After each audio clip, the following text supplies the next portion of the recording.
Our presidential oration, UP Diabetes Association, has few orations, and among them, the prestigious one is presidential oration. And President of Uttar Pradesh Diabetes Association in this oration gives his view about diabetes.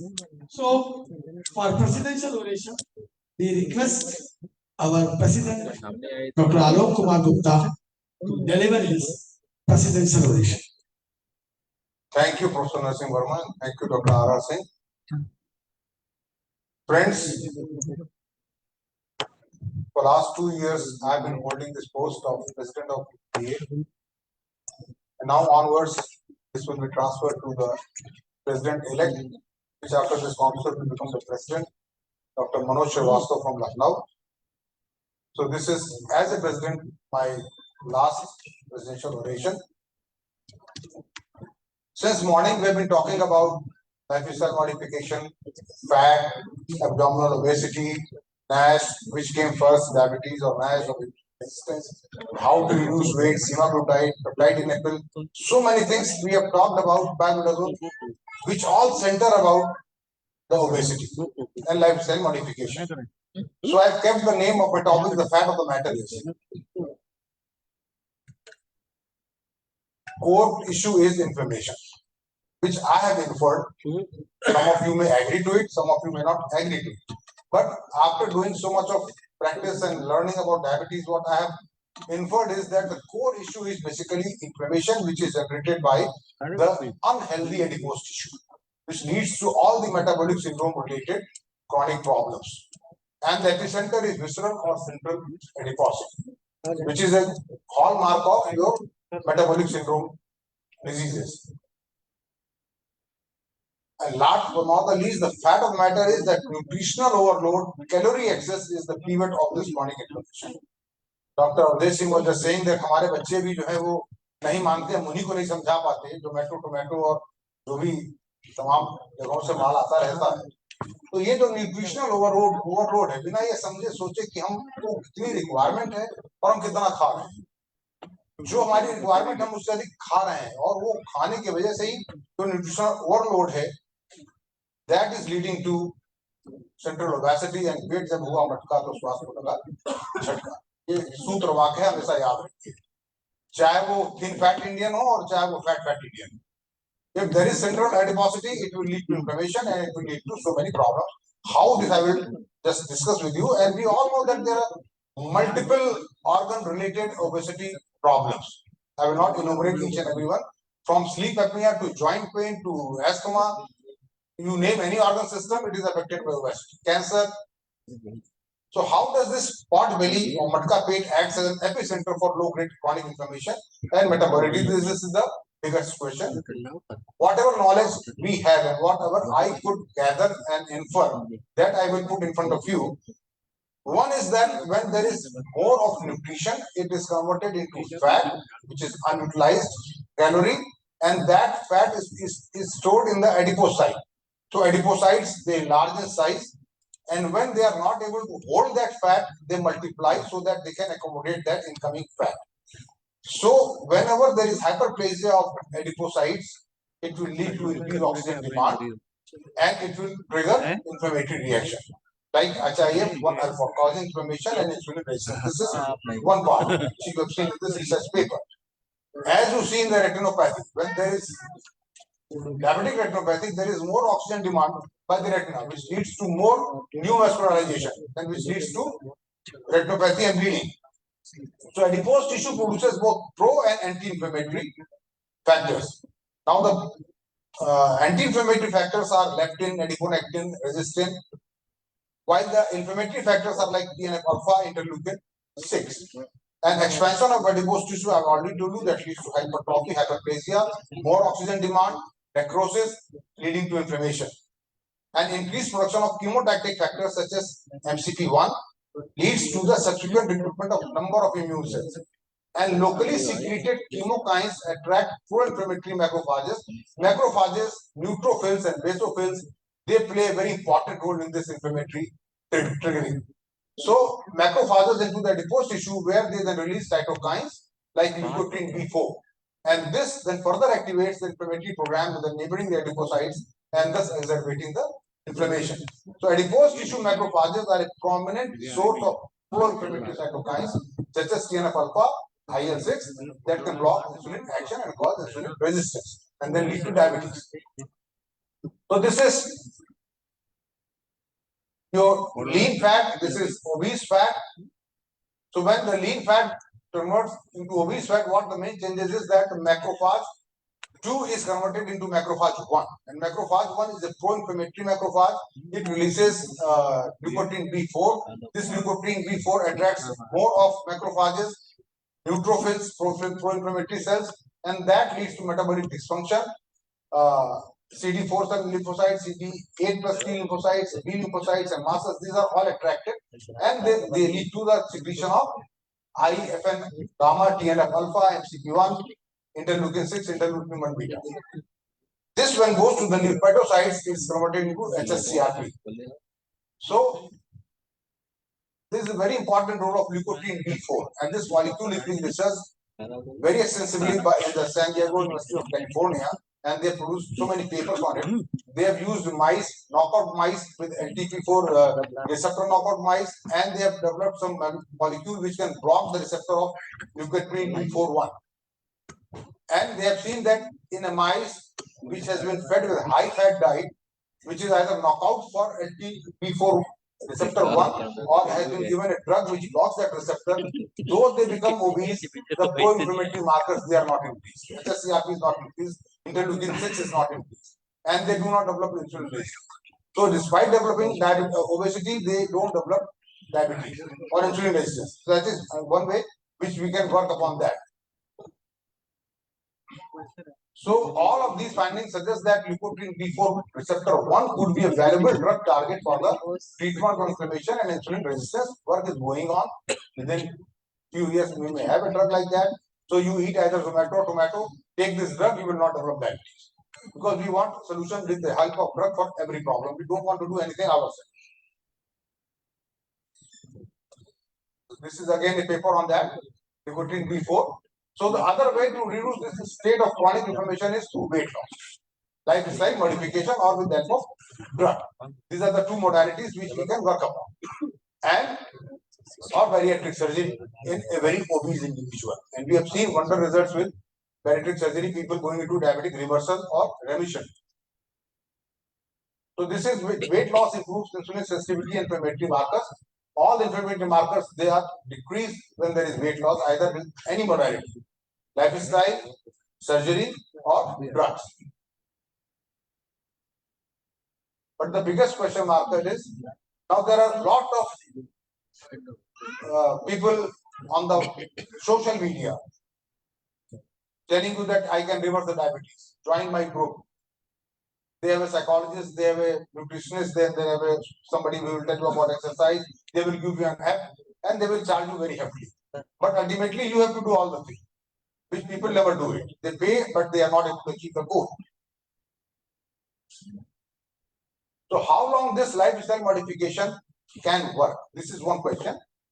So I will quote three main important studies. This is DP, Diabetes Prevention Program, DPP-OS ongoing study, the Aching study from China, and Japanese Diabetes Prevention study.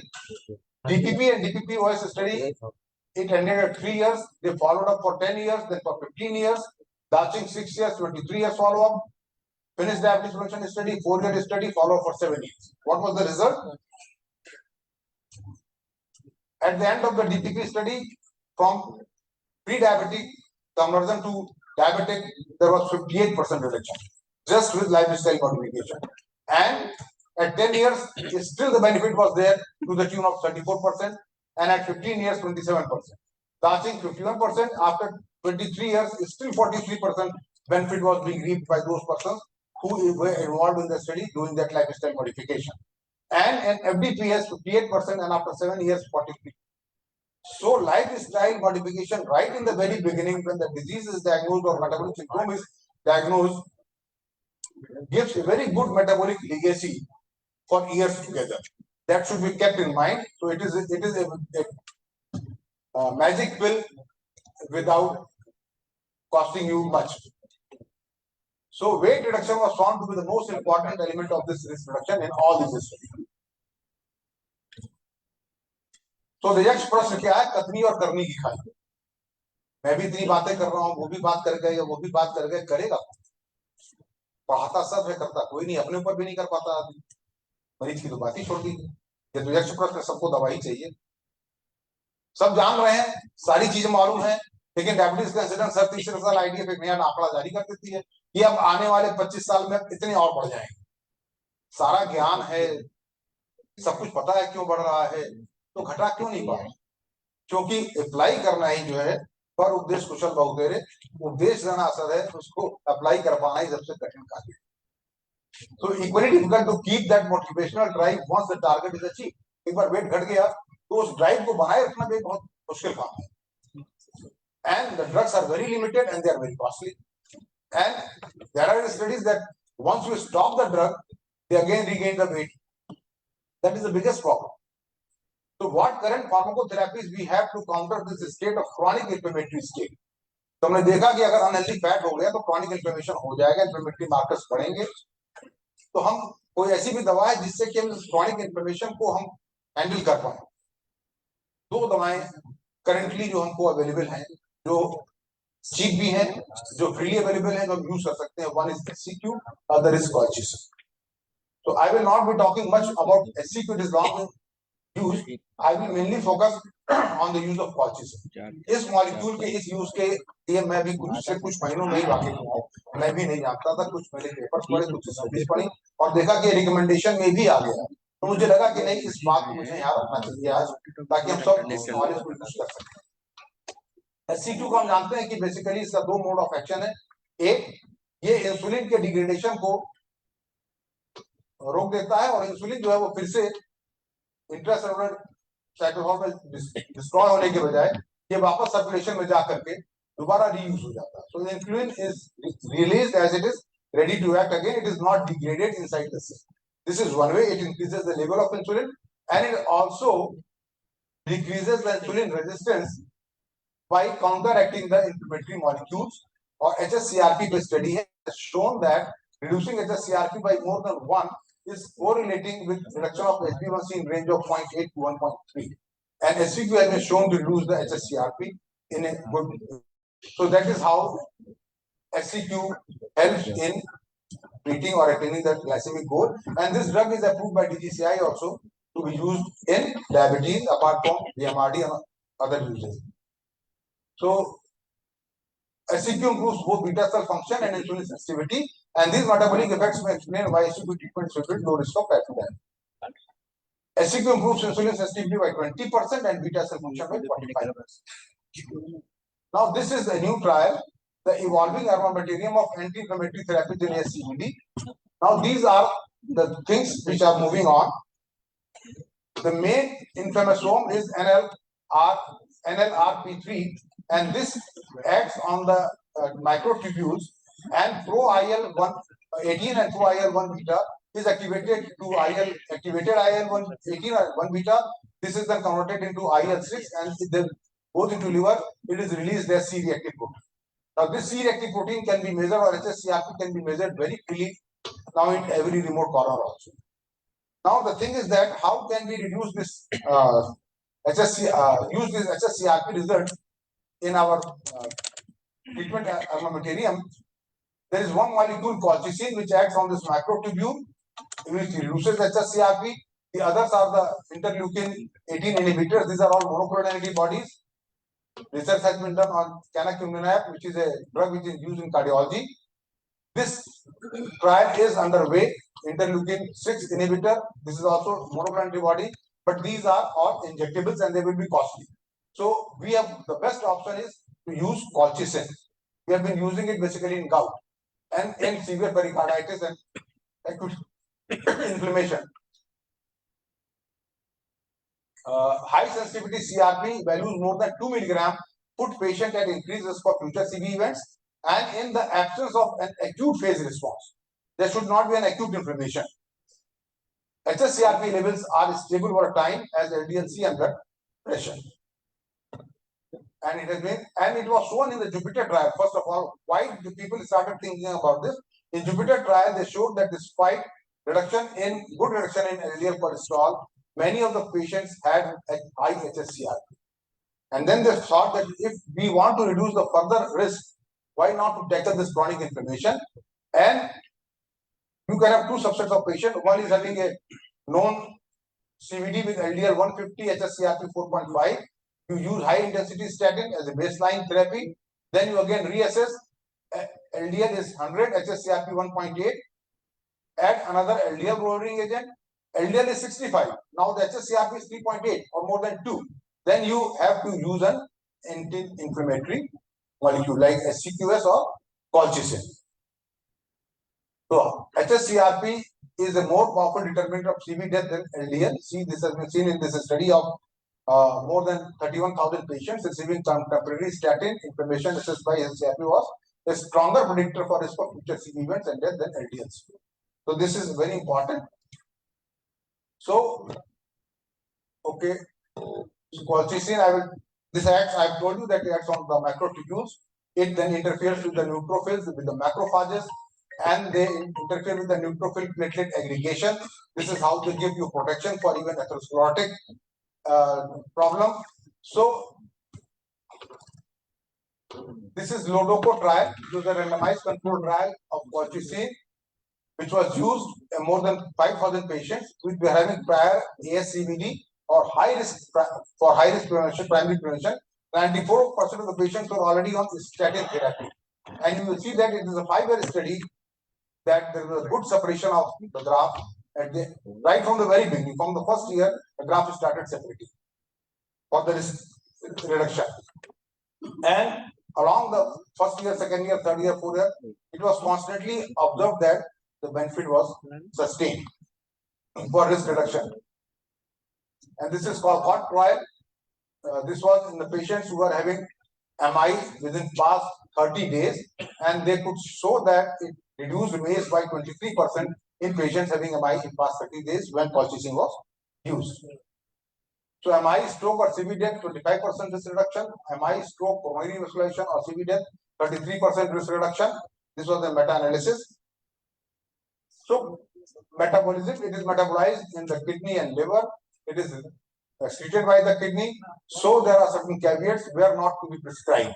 जैसे कुछ professor बताते थे कहाँ नहीं लिखना है. So it should not be prescribed to patients with severe kidney or hepatic function impairment. Should be temporarily discontinued if there is a concomitant use of strong or moderate CYP3A4 drugs or P-galactoprotein inhibitors like erythromycin, ketoconazole, fluconazole, ritonavir, and cyclosporin.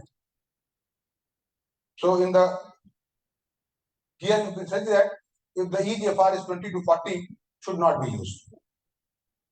So now it has come in the guidelines of ESC also, and AHA, ACC, ACCP, ACA, and all the guidelines they have now included that 0.5 milligram low dose of colchicine daily can be considered in secondary prevention of CVD, particularly if other risk factors are insufficiently controlled or if recurrent CVD events occur under optimal therapy. So this is the ziltivekimab IL-6 inhibitor study which is ongoing. Zoe, Hermes, Artemis is still to start, and it is once a month injectable monoclonal antibody, 15 milligram. Results are awaited, but again I told you that this will be a very costly drug since it is monoclonal antibody.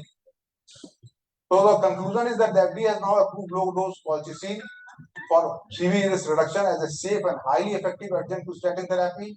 Daily low dose colchicine should not be given to individuals with severe kidney or liver disease and should be discontinued temporarily when concomitant use of other short-term drugs like ketoconazole, fluconazole, and clarithromycin. Identifying patients at high risk for residual inflammatory risk with HSCRP, other clinical markers of risk. आपने देखा कि हमारा target goal of LDL achieve हो गया लेकिन HSCRP नहीं achieve हो रहा तो you add this drug. LDL goal अभी नहीं अचीव हुआ, यू इंक्रीज द स्टैटिन और you add some other LDL reducing drug. So you have to stratify your patients. Do not use low dose colchicine on everyone, just the right patient. You have to choose your patient.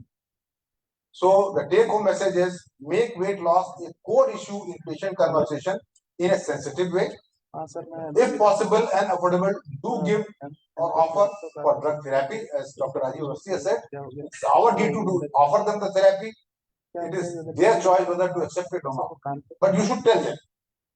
Assess for residual inflammatory risk by doing HSCRP after achieving target LDL, and if not contraindicated, incorporate HCQS or low dose colchicine as per patient profile. Thank you very much.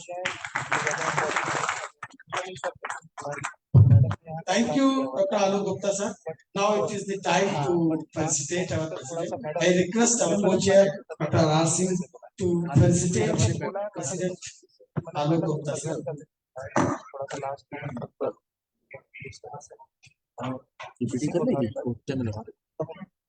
Yeah, sure. Yeah.